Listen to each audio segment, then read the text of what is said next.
नमस्कार दोस्तों, मेरा चैनल कथा भक्ति सागर में आप लोग का स्वागत है। आज हम भगवती उमा के कालिका रूप के अवतार की कथा सुनेंगे। जब सारा जगत एकार्ण वर्ण के जल में निमग्न था, योगेश्वर भगवान के 100 शेष की सैया बिछाकर योग निद्रा का आश्रय ले शयन कर रहे थे। उन्हीं दिनों भगवान विष्णु के कानों के मल से 2 असुर उत्पन्न हुए, जो भूतल पर मधु और कर्तव्य के नाम से विख्यात थे।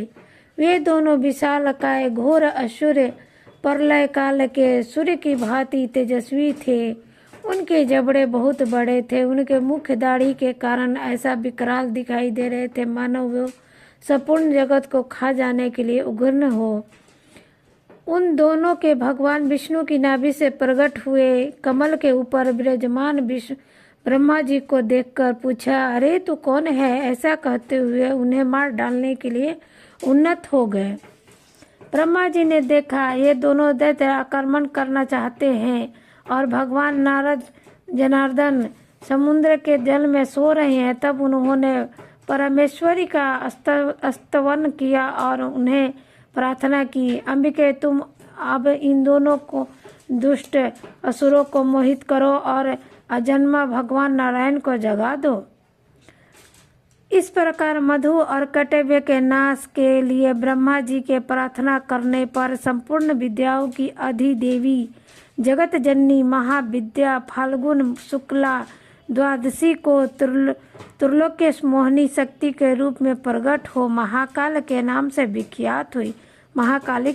विख्यात हुई। तदपरांत आकाशवाणी हुई, कमलासन डरो मत, आज युद्ध में मधु कर्तव्य को मारकर मैं तुम्हें कष्ट का नष्ट कर दूंगी। यो कहकर वे ब्रह्म महामाया श्री हरि के नेत्र और मुख आदि से निकलकर अव्यतजबा ब्रह्मा के दृष्टि पथ में आ खड़ी हुई। फिर तो देवदेश ऋषिकेश जनार्दन जाग उठे। उन्हें अपने सामने दोनों दैत्य मधु और कर्तव्य को देखा। उन दोनों के साथ अतुल तेजस्वी विष्णु का 5000 वर्षों तक महायुद्ध हुआ। तब माया के प्रभाव से मोहित हुए उन श्रेष्ठ दानवों ने लक्ष्मी जी से कहा, तुम हमें मनोवांछित वर ग्रहण करो। तब नारायण बोले, यदि तुम लोग प्रसन्न हो तो मेरे हाथ से मारे जाओ, यही मेरा वर है, ऐसे दो, मैं तुम्हें दोनों से दूसरा वर नहीं मांगता। तब असुरों ने देखा सारी पृथ्वी एकार्ण वर्ण जल में डूबी हुई है। तब वे केशव से बोले कि हम दोनों को ऐसी जगह मारो जहाँ जल से भीगी हुई धरती न हो। बहुत अच्छा कहकर भगवान विष्णु ने अपना परम तेजस्वी चक्र उठाकर अपनी जंघा में पर उनके मस्तक रखकर काट डाला।